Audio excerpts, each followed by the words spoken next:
Hello everyone, I'm Anuradha Modak. I welcome all of you to my channel. Today I'm here to discuss about the 7 Hermetic Principles. The 7 Hermetic Principles are nothing else but the details of the Kabbalion principle. Now if we go through the details, these principles can change our life. Now to start off with the first principle is the principle of mentalism. All is mind. Everything is created by and is part of mind and mind's imagination. Imagination is a beautiful divine gift to the mankind. The universe is all mental. Now if we read Nevagada in one of his lecture about the dreams, he very beautifully explains about the potential or the elements of dream which we are in and the dreams which we get into when we sleep. And he asks what is the difference between these dreams, and ultimately the dreamer and the dream is all part together, which helps to transfuse the mirror image. And what is the mirror image we are talking about here? The mirror image is the outside reality. Now, because everything is mental and everything is based on how the mind is treating the surrounding, everything can change. The outside world can immediately change as the inside world changes. So, the student of the mentalism or the Kabbalion principle and the principle of Hermetics can really get into the sacred divine temple and expand his or her possible understanding of how life and how being is. The next principle is the principle of correspondence. The principle of correspondence really helps us to understand as above and so below. So the body, which is the representation of the outside universe, is just a part of the microscopic element of the macroscopic outside. There is no difference in it. The universe is holographic. So things are changing every minute. Everything is imagined and seen in your world the way you want to correspond. So in deeper connection, as we have higher dimension to reach through, we can even easily relate to the lower dimensions which we have crossed across. So everything is actually nothing else but the state of mind. So the dimensions are nothing else but the states of mind and how we control the situation or control the mind according to the situation based on it. This is applicable to every possible element in the universe, starting from matter to the spirit world.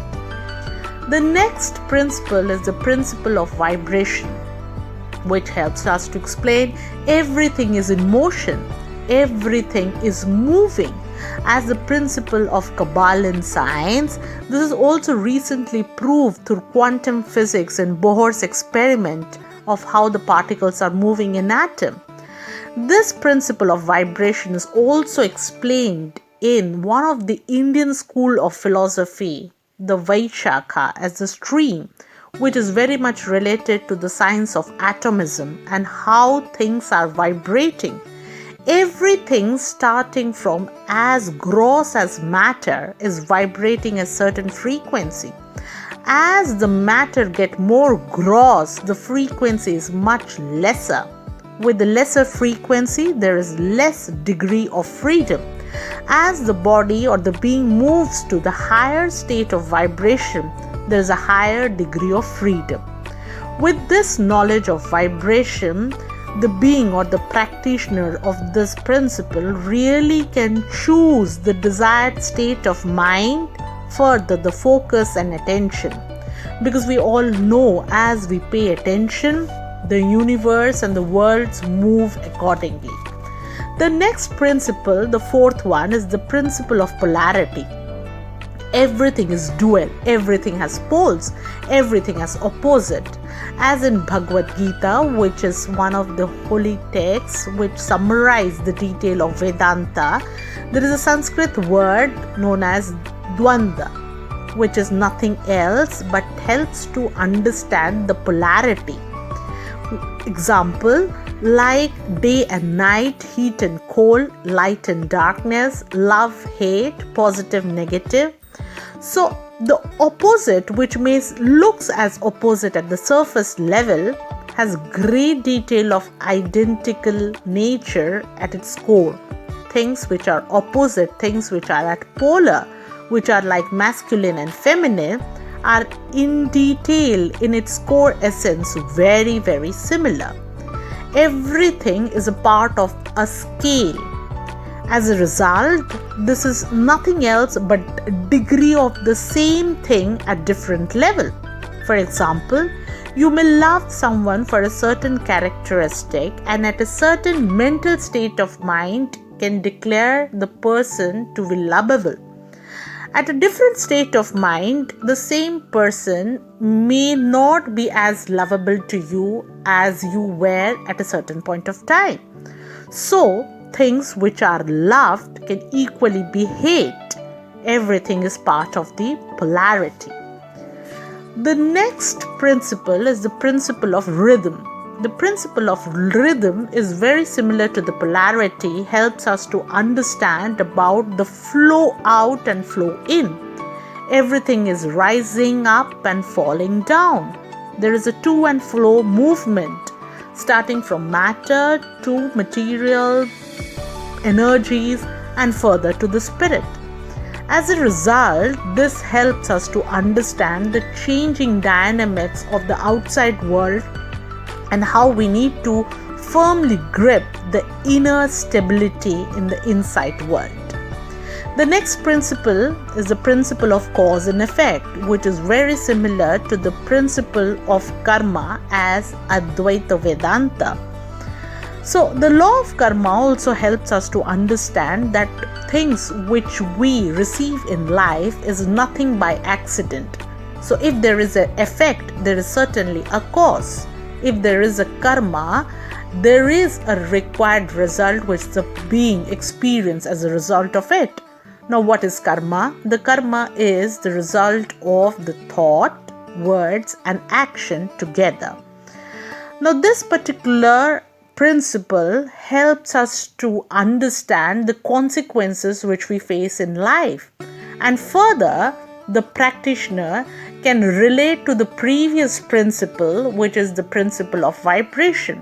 When the practitioner really pay further attention, can transcend the law of karma and get into the required state or the higher state of mind and higher state of vibration, which helps the being to cut the result, cut the outside world and the effect, and create a beautiful inside world.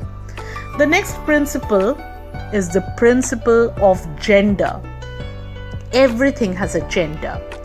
Everything which manifests in a plane and a dimension of reality is actually having the gender of male and female, which is nothing else but the masculine and the feminine energy.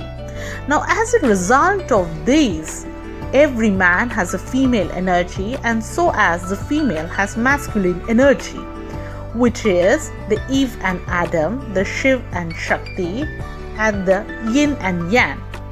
How the energies are diverted to the higher zone is how the Kundalini rises up, and how the being or the practitioner can not take the polarities of the gender and transcend to the higher vibration is the choice of the practitioner, and really helps the practitioner to understand the hidden secrets of life. With this, I finish the 7 Hermetic principle.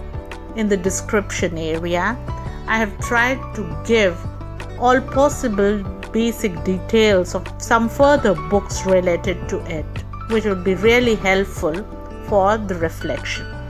Here in this particular video, I have tried to share the details of Hermetic principle based on the details which are there by the Western philosophers as well as the Indian philosophy or the Vedanta. Thank you so much for the time. May we all experience the beautiful high vibration and excel in our journey. Have a wonderful life.